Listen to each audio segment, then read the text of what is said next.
Welcome back students. हम लोग पाठ 8 पढ़ चुके हैं। इसका आधा भाग हम अभ्यास कार्य का भी कर चुके हैं। जहाँ तक कर लिया था उससे आगे का वीडियो मैं आपको आज शेयर कर रही हूँ बेटे। आई होप आप लोग पहले का वीडियो देख चुके होंगे।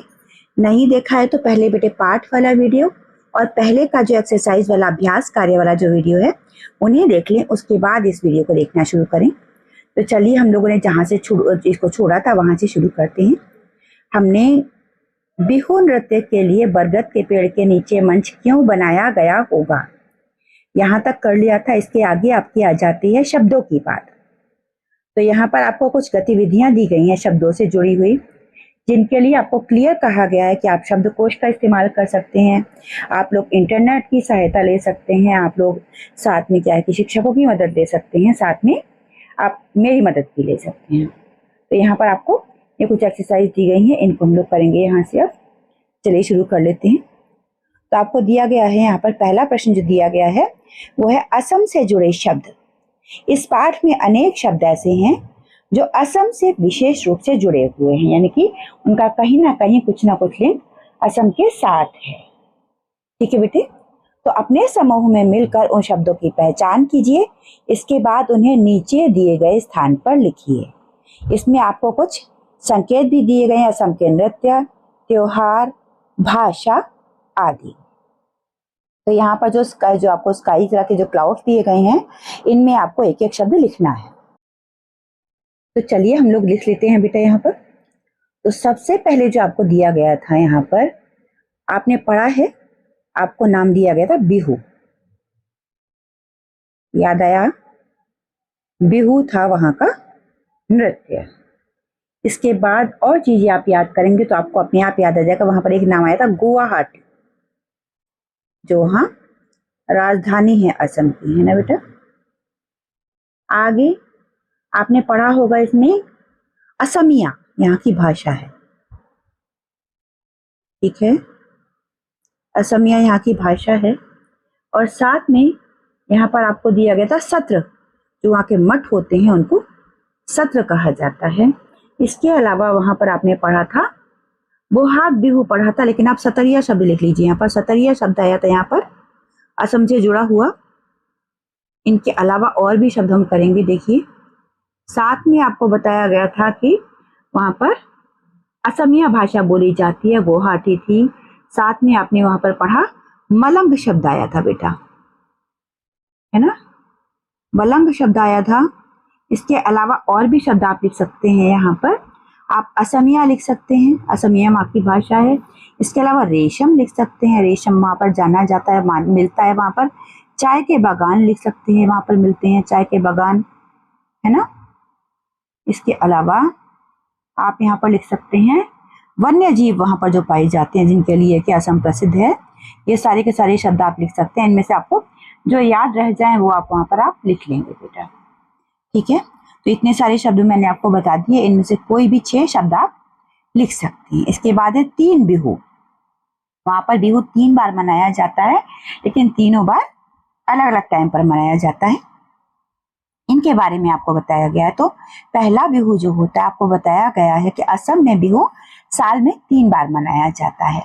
तो पहली बार मनाया जाता है रोंगाली या बोहाग बिहू जिसे कहा जाता है, वो मनाया जाता है। रोंगाली या बोहाग बिहू कहा जाता है, जो कि बैसाख में, यानी कि होली के बाद का महीना बीत जाता है। होली के 1 महीने बाद जब बैसाख शुरू होता है, तब जिसे अप्रैल के महीने में आमतौर पर मनाया जाता है। दूसरा होता है भोगाली या माघ बिहू कहा जाता है, जो कि जनवरी के महीने में मनाया जाता है, आमतौर पर होली से पहले मनाया जाता है। और तीसरा होता है कोंगाली या काटी बिहू, जो कि दिवाली के आसपास मनाया जाता है। यानी कि एक बिहू मनाया जाता है होली से पहले, एक मनाया जाता है होली के लगभग उतने ही दिन बाद, और तीसरा दिवाली के आसपास। ये तीनों के तीनों ही बिहू फसल से जुड़े हुए हैं। कभी बीज बोए जाते हैं, कभी फसल काटी जाती है, कभी फसल तैयार की जाती है। तो बेटा इस तरीके से बिहू मनाया जाता है वहां पर। आगे जानेंगे, एंजेला और उसकी माँ एलेजेंड्रा कौन से बिहू के अवसर पर भारत आए थे? आपने पढ़ा था, वो था बोहाग बिहू, जो कि अप्रैल के महीने में मनाया जाता है। इस महीने में आए थे वो लोग यहाँ पर। आगे तीनों बिहू के लिए लिखिए कि उस समय किसान खेतों में क्या कर रहे हो। तो बेटा असम में 3 बार बिहू मनाया जाता है, साल में 3 बिहू मनाए जाते हैं। पहला होता है बोहाग बिहू, जो कि बैसाख यानी कि अप्रैल महीने के बीच में मनाया जाता है। दूसरा होता है जनवरी के बीच में मनाया जाता है और तीसरा अक्टूबर के महीने के बीच में मनाया जाता है। और ये बहुत पुराने टाइम से असम में मनाए जा रहे हैं और खेती का जो कैलेंडर होता है असम का, उसके हिसाब से इनको मनाया जाता है। तो इन तीनों बिहू में सबसे ज्यादा जोश के साथ जो मनाया जाता है वो होता है बोहाग बिहू, जो कि बसंत के महोत्सव में मनाया जाता है। उसके बाद जो बसंत के मौसम में मनाया जाता है ना, ये वाला बिहू जो होता है, उसमें क्या होता है कि किसान जो होते हैं खेती को बुआई शुरू हो गई होती है उनकी। उसके बाद होता है रोंगाली बिहू, जो कि अप्रैल के महीने में मनाया जाता है। इस टाइम भी खेती का काफी सीजन होता है और उसमें वो लोग अपनी जो एक तरह से जो पौध तैयार की होती है उसको दूसरी जगह रोप रहे होते हैं। इसके बाद तीसरा होता है आपका, जो कि अभी अभी हमने पढ़ा यहाँ पर, तीसरा बिहू जब मनाया जाता है तो फसल काटी जा रही होती है। तो तीनों के बीच में लोग ऐसे काम कर रहे होते हैं वहां पर। और इसमें साथ में ही आपको थोड़ी सी और जानकारी दे दो बेटा कि जिस टाइम लोहड़ी मनाया जाता है, हमारे यहाँ संक्रांति मनाया जाता है, उस टाइम असम में माघ बिहू का त्योहार मनाया जाता है। यहाँ पर लोग फसलों की कटाई कर रहे होते हैं और अपने पशुओं की, अपने जानवरों की सेवा करते हैं। यह त्योहार उस टाइम पूरे 1 हफ्ते तक मनाया जाता है और यहीं पर इसी दौरान असम में नए साल की शुरुआत होती है। वो लोग न्यू ईयर सेलिब्रेट करते हैं। जैसे पंजाबियों में लोहड़ी का त्योहार होता है बेटे, उसी तरीके से असम में बिहू का त्योहार मनाया जाता है। और बिहू का त्योहार साल में 3 बार मनाया जाता है। सबसे पहले जनवरी के महीने में, जिसे भोगाली बिहू या माघ बिहू कहते हैं। इसके बाद बिहू का त्योहार अप्रैल में मनाया जाता है, जिसे रोंगाली बिहू के नाम से कहा जाता है। तीसरी बार इसे अक्टूबर में मनाया जाता है, जिसे काती बिहू कहा जाता है। तो असम में नए साल की जो शुरुआत मानी जाती है वो इसी पर्व से मानी जाती है। असम के लोग इसे पूरे 7 दिन तक मनाते हैं। इस पर्व में कई तरह के पकवान बनाए जाते हैं, जिन्हें बना करके भगवान को अर्पित किया जाता है। तो बिहू के पर्व को असम के लिए बहुत शुभ माना जाता है, बहुत ही अच्छा माना जाता है। और असम में इस दिन के साथ ही फसल की कटाई, शादी ब्याह के शुभ मुहूर्त, ये सब शुरू होती है। तो जनवरी में जो भोगाली बिहू आता है, उस टाइम पर मकर संक्रांति हमारे यहाँ मनाया जाता है। तो बिहू के टाइम पर किसान जो होते हैं वो ईश्वर से प्रार्थना करते हैं कि उनके यहाँ अच्छी पैदावार हो। उस टाइम उनके यहाँ पूरा सेलिब्रेशन 1 हफ्ते तक चलता है। तिल, नारियल, चावल, दूध का इस्तेमाल करके उस टाइम पर अलग अलग तरह के व्यंजन बनाते हैं। साथ में बिहू का जो त्योहार होता है बेटा, उसमें गाय की पूजा को भी काफी ज्यादा मान्यता दी जाती है। किसान अपनी गायों को नदी में ले जाकर के उन्हें कच्ची हल्दी से नहलाते हैं।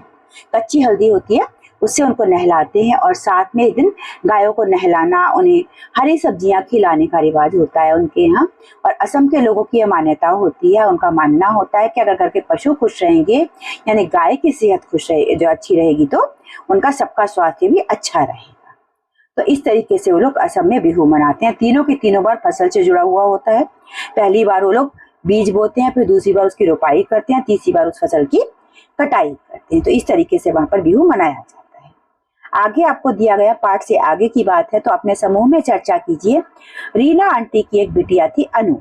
तो बिटिया का मतलब होता है बेटी।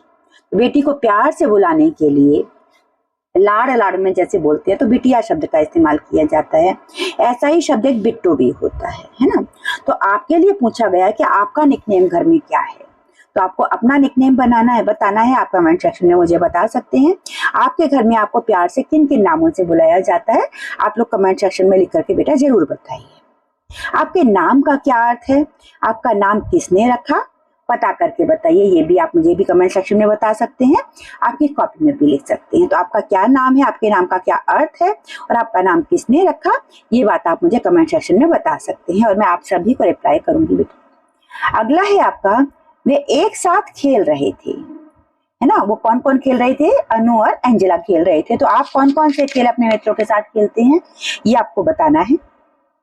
इसके बाद है, असम में नृत्य की भी एक समृद्ध परंपरा है। तो असम में बिहू और सत्रिया नृत्यों के बारे में पढ़ा है हमने। आपने इस पाठ में बिहू और सत्रिया नृत्यों के बारे में पढ़ा है ना। आपके प्रांत में कौन कौन से नृत्य प्रसिद्ध हैं आपको पता लगाना है। आपके यहाँ कौन कौन से डांसेस होते हैं, कौन कौन से डांस फॉर्म्स हैं जिनको आप देखते हैं अपनी सराउंडिंग में, उनके बारे में आपको बताना है। और साथ में आपको ये भी बताना है कि आपको कैसा डांस करना पसंद है, हिप हॉप पसंद है, ट्रेडिशनल वेस्टर्न पसंद है, या कथक भरतनाट्यम जैसा कुछ आप सीख रहे हैं वो आपको पसंद है, आपको कोई भी जो भांगड़ा पसंद है, गरबा पसंद है, डांडिया पसंद है, जो भी पसंद है आप लोग कमेंट सेक्शन में बेटे जरूर बताइएगा। इसके आगे है पूर्वोत्तर की यात्रा। आपको एक टॉपिक दिया गया है। तो असम भारत के पूर्वोत्तर में स्थित है। मैंने नक्शे में आपको दिखाया था बेटे।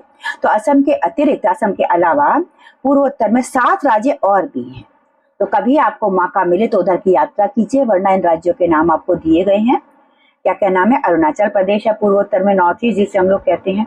साथ में सिक्किम वहीं पर है, मिजोरम है वहीं पर, मेघालय है, त्रिपुरा है, नागालैंड है, मणिपुर है और असम है। तो इन सभी के सभी राज्यों को बेटा वहां पर 7 सिस्टर्स एंड 1 ब्रदर के नाम से जाना जाता है। ये 8 राज्यों में से अब ये 1 ब्रदर कौन है उसका नाम आप लोग मुझे कमेंट सेक्शन में बताएंगे, और नाम बताने वाले बच्चों को मैं अगले वीडियो में उनके नाम मेंशन करूंगी। जिन बच्चों ने यहाँ पर सही नाम बताया होगा कि 7 सिस्टर के साथ यहाँ पर 1 ब्रदर कौन से स्टेट को कहा जाता है वो आप लोग मुझे कमेंट सेक्शन में जरूर बताएं। इसके बाद चलते हैं, टाइम मशीन की बात चल रही है। तो कहते हैं कि उसे ऐसा लग रहा था जैसे वो आश्चर्यजनक रूप से, यानी कि बड़े हैरतअंगेज तरीके से किसी टाइम मशीन में आकर बैठ गई। तो क्या आपने कभी टाइम मशीन का नाम सुना है? टाइम मशीन एक ऐसी इमेजिनरी मशीन होती है बेटा जिसके बारे में अभी कल्पनाएं की जाती हैं कि उसमें बैठ करके बीते हुए टाइम में या फिर आने वाले टाइम में पहुंचा जा सकता है।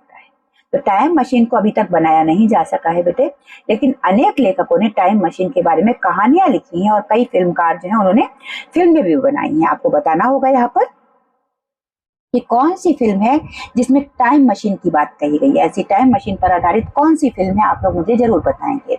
इसके बाद, यदि आपको टाइम मशीन मिल जाए तो आप उसमें बैठकर कौन से समय में और कौन सी जगह पर जाना चाहेंगे और क्यों जाना चाहेंगे, इसका आंसर आप लोग दे सकते हैं। अगर मुझे टाइम मशीन मिल जाए और उसमें बैठकर मुझे जाने का मौका मिले तो मैं आजादी की लड़ाई के टाइम पर जाना चाहूंगी और वहां पर जाकर के मैं अपने प्रयास करना चाहूंगी कि मैं अपने देश के बंटवारे को रोक सकूं। आपकी अपनी इच्छाएं हो सकती हैं, आप इस तरीके से अपना मेंशन कर सकते हैं। आगे है, आपको यदि कोई ऐसी वस्तु बनाने का अवसर मिले जो अभी तक नहीं बनाई गई है तो आप क्या बनाएंगे और क्यों बनाएंगे। अगर मुझे बेटा पूछा जाए कि मैं क्या बनाना चाहूंगी तो मैं कुछ ऐसी चीज बनाना चाहूंगी, मैं कोई ऐसा डिवाइस बनाना चाहूंगी कि जिससे किसी भी व्यक्ति के बारे में पता चल सके कि वो परेशान है या वो कहीं ना कहीं अनईजी फील कर रहा है, और उसके बाद उसको मैं कंसोल कर पाऊं, उसको मैं मदद कर पाऊं। ठीक है, क्योंकि कोई भी व्यक्ति अगर इस समाज में, हमारे समाज में दुखी है तो हम लोग खुश नहीं रह सकते। अगला है, क्या आपने कभी किसी संग्रहालय की यात्रा की है? संग्रहालय ऐसा स्थान होता है जहां विभिन्न कालों की प्राचीन वस्तुएं देखने को मिलती हैं। कभी कभी संग्रहालय की यात्रा भी टाइम मशीन की यात्रा जैसी लगती है। अगर मैं अपनी बात करूं बेटा तो मैंने दिल्ली का नेचुरल हिस्ट्री म्यूजियम देखा है, मैंने दिल्ली का नेशनल म्यूजियम देखा है और मैंने डॉल्स म्यूजियम देखा है। आप लोगों ने कौन कौन से म्यूजियम देखे हैं आप उनके बारे में बताएंगे। और साथ में आपको ये भी कहा गया है कि अवसर मिले तो आप भी किसी संग्रहालय की यात्रा अवश्य कीजिए और उसके बारे में कक्षा में बताइए। यहाँ पर आपका ये खत्म हो जाता है। आपको जब भी मौका मिले या फिर पहले कभी आपने किसी म्यूजियम को ट्रेवल किया हुआ है, किसी म्यूजियम को विजिट किया हुआ है तो उसके बारे में आप लोग जरूर बताएं।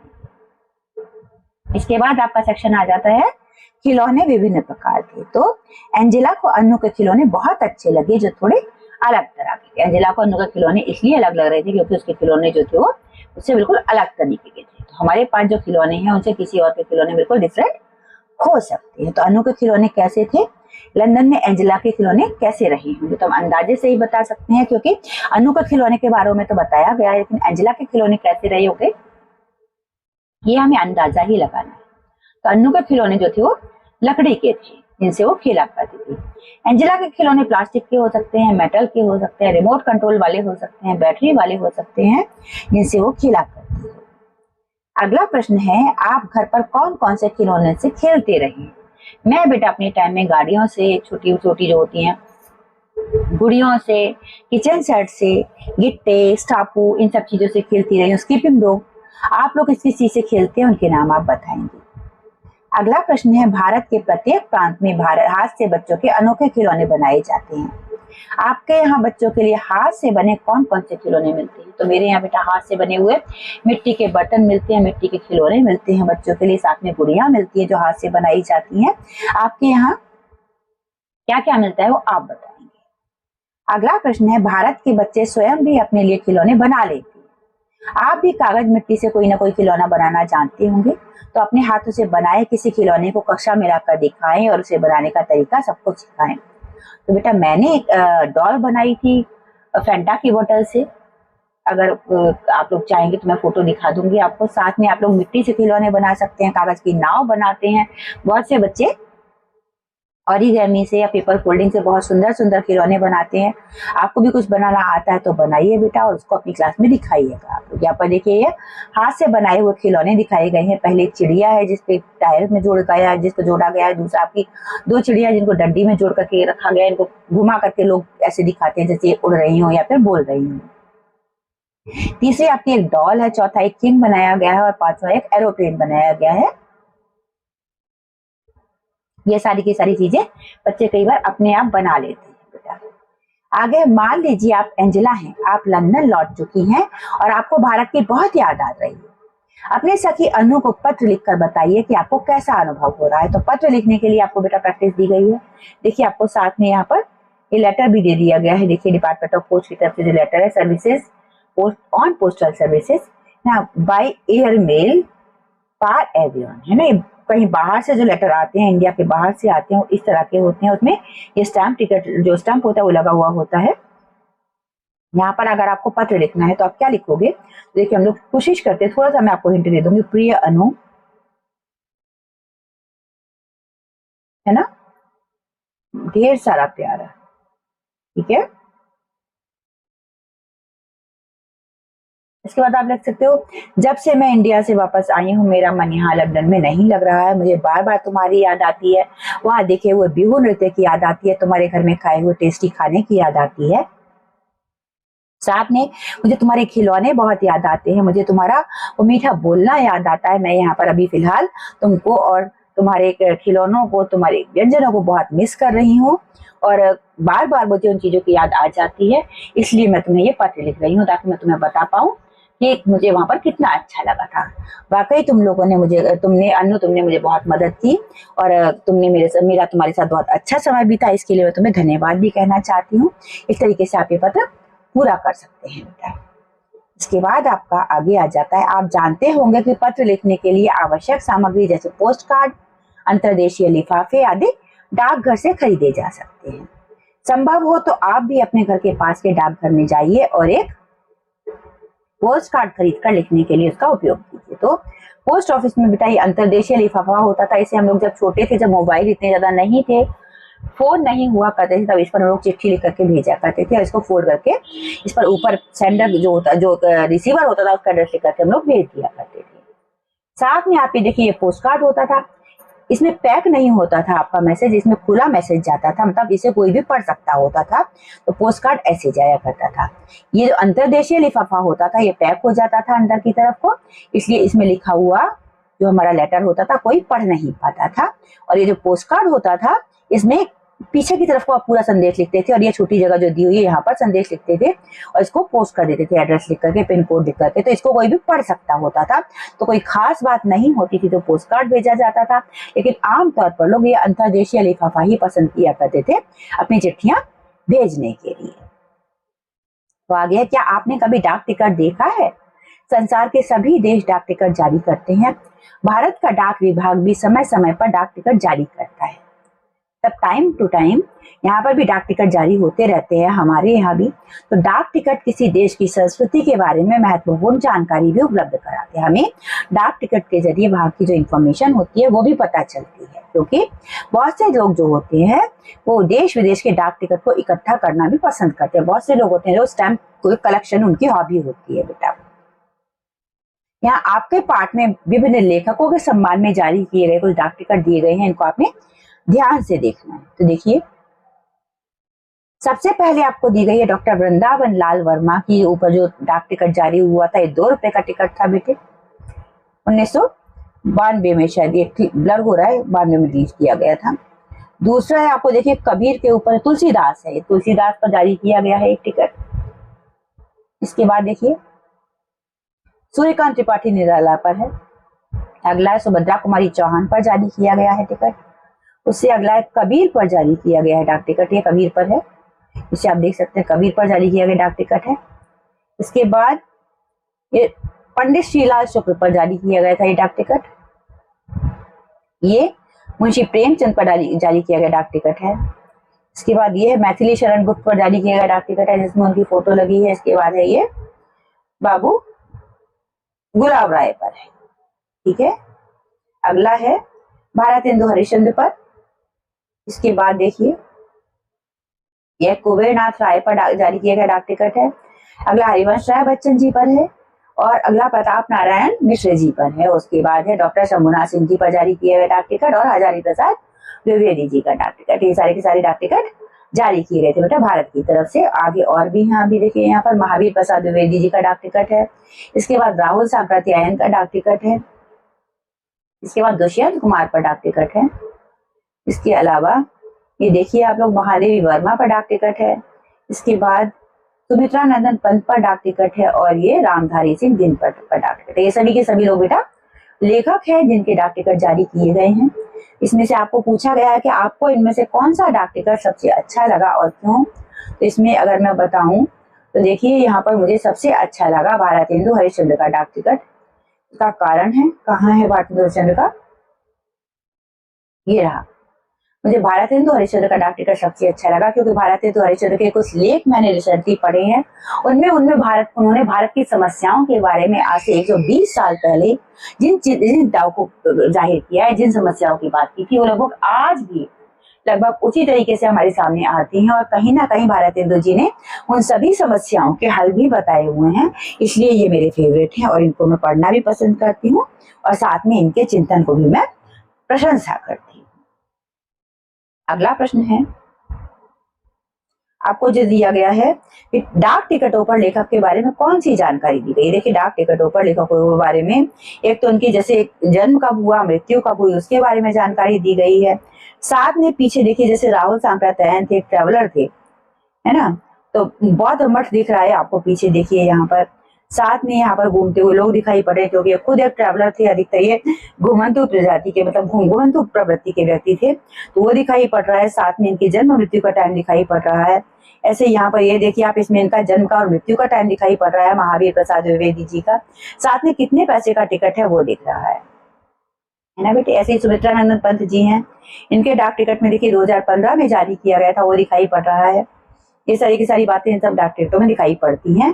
किसी लेखक की जन्म तिथि, मृत्यु तिथि, उस टिकट को जारी करने का साल, उसके पैसे कितने हैं, उनके बारे में कुछ बातें होती है जिनको किसमें सिंबॉलिक वे में पेश किया जाता है डाक टिकट में। और देखिए एक दो और हम लोग देख लेते हैं तो आपको आइडिया हो जाएगा बेटा।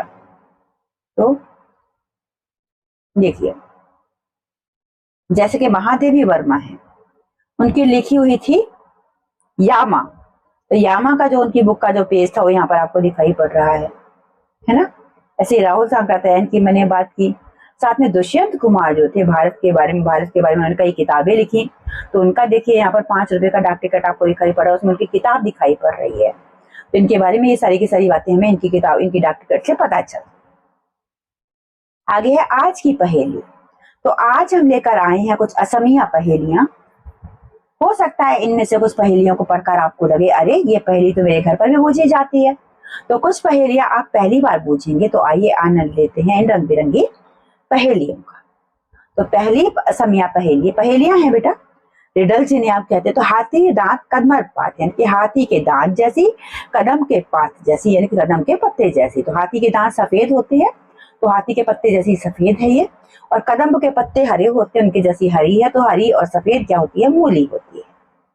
अगला आपको दिया गया है असमिया पहेली, पानी आसे मांस नहीं, हाबी आसे बाग नहीं, यानी कि पानी है लेकिन मछली नहीं है, जंगल है पर बाग नहीं है। तो आपने नारियल देखा है, ऊपर से देखने में उसकी जटाएं ऐसी लगती हैं कि जैसे कोई जंगल हो, अंदर पानी होता है नारियल के, इसलिए इसको आपको कहा गया कि पानी है पर मछली नहीं है और जंगल है पर बाग नहीं है। तो ये नारियल हो गया।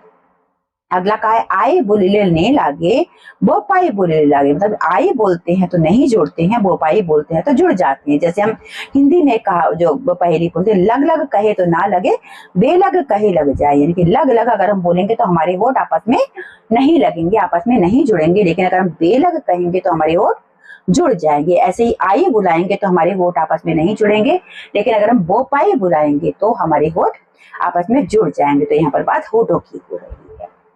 अगला प्रश्न है सह चरण कृष्ण वरण पेट काटिले नाई मरण, काला तन और 6 है चरण पेट करे पर ना भी मरण, मतलब पेट भी कट जाए तो भी ये मरती नहीं है, और काला इसका शरीर होता है, 6 पैर होते हैं, तो ये होता है चीटा या चीटी। ठीक है बेटा, चीटा होता है ये। अगला है झरोके से।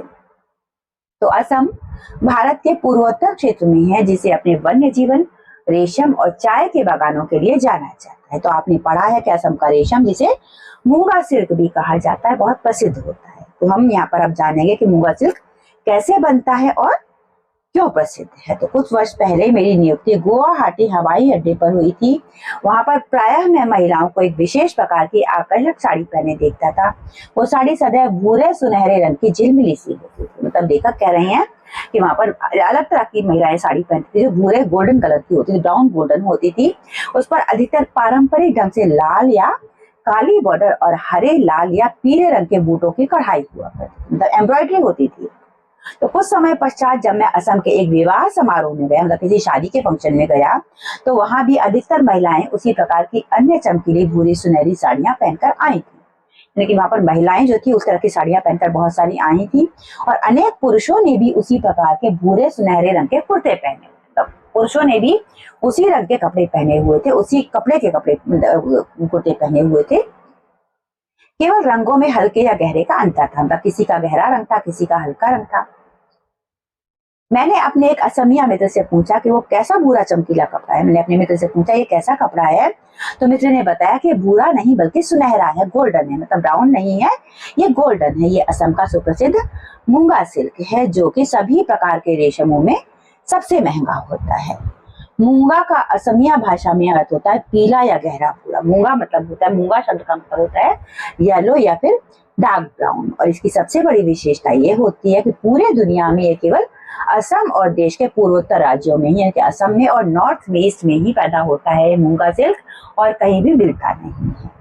ये असम को प्रकृति द्वारा दिया गया अनमोल और अद्वितीय उपहार है। वहां के लोग मानते हैं कि असम को मिला हुआ एक बहुत ही प्रेशियस और यूनिक गिफ्ट है। मित्र ने यह भी बताया कि मूंगा सिल्क की साड़ियों की एक खूबी यह है कि अन्य रेशमी साड़ियों के विपरीत इनको ड्राई क्लीन कराने की आवश्यकता नहीं होती है। यानी कि मूंगा सिल्क की खासियत एक ये भी है कि जैसे कोई भी सिल्क की साड़ी हम लोग लेते हैं तो उसको ड्राई क्लीन कराना पड़ता है, लेकिन मूंगा सिल्क की साड़ियों को ड्राई क्लीन नहीं कराना पड़ता है, बल्कि इनको घर में ही धोया जा सकता है। एक साड़ी औसतन 50 वर्ष तक खराब नहीं होती, यानी कि कोई भी मूंगा सिल्क की साड़ी जो होती है वो 50 साल तक खराब नहीं होती है। ऐसा माना जाता है कि मूंगा रेशम सभी प्रकार के प्राकृतिक रूप से तैयार किए जाने वाले कपड़ों में सबसे मजबूत होता है। मतलब ऐसा माना जाता है कि रेशम के कपड़े जो होते हैं आमतौर पर तो डेलिकेट होते हैं, लेकिन मूंगा रेशम जो होता है वो बहुत मजबूत होता है, इसीलिए 50 साल तक भी खराब नहीं होता है, और इसे गर्मी सर्दी किसी भी मौसम में पहना जा सकता है। तो असम के लोगों का मानना है कि मूंगा सिल्क में कुछ औषधीय गुण भी होते हैं, यानी कि कुछ मेडिसिनल उसमें क्वालिटीज भी होती है, जिनकी वजह से ये लोगों को बहुत सी बीमारियों से भी बचाता है। तो ये लिखा है लेख विमल श्रीवास्तव ने, जो कि किसी पत्रिका के लिए लिखा था उन्होंने, अप्रैल 2008। आगे है आपको इस लेख में दी गई कौन सी जानकारी सबसे अच्छी लगी, क्यों, अपने समूह में बताइए। तो बेटा अगर मैं अपनी पर्सनल बात करूं तो मुझे मूंगा सिल्क के बारे में जो जानकारी दी गई है वो बहुत पसंद आई, क्योंकि मुझे पर्सनली साड़ियां पहनना, साड़ियां खरीदना बहुत पसंद है, इसलिए मुझे ये जानकारी अच्छी लगी।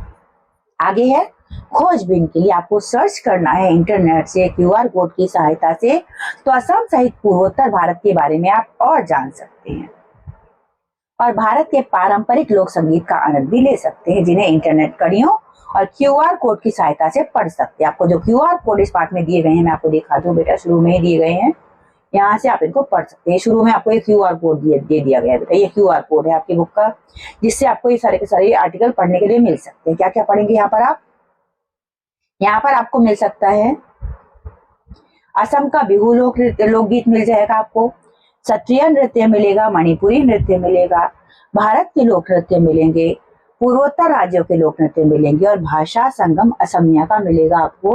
और साथ में मुकोली बिहू आपको यहाँ पर देखने के लिए मिलेगा। ये सारी की सारी चीजें आप जब QR कोड को स्कैन करेंगे तो आपको देखने के लिए मिल जाएंगे। QR कोड कैसे स्कैन किया जाता है वो मैंने आपको पहले एक वीडियो में बताया हुआ है बेटा, आप उसको देख सकते हैं, उसके अकॉर्डिंग आप लोग कर सकते हैं। और यहीं पर आपका ये पाठ मेरे हिसाब से समाप्त हो गया है, ये पाठ खत्म हो गया है आपका। अच्छी तरह से मैंने पूरा का पूरा कराने की आपको कोशिश की है। फिर भी किसी को कहीं कोई चीज समझ में ना आई हो तो आप लोग कमेंट सेक्शन में पूछ सकते हैं बेटा। चैनल सब्सक्राइब अभी तक नहीं किया है तो बहुत जल्दी से कर लीजिए। मुझे मालूम है कि ये पाठ आपका सेकंड सेमेस्टर में आने वाला है, यानी कि दूसरे सेकंड टर्म में आने वाला है, तो इसलिए आपका मैंने पहले से टाइमली बनाना शुरू कर दिया है ताकि जब आप एग्जाम दे करके फ्री हो तो आपके पास सेकंड टर्म का सारा सिलेबस टाइमली अवेलेबल हो सके बेटा। तो अब अगले डे है। जय हिंद, जय भारत।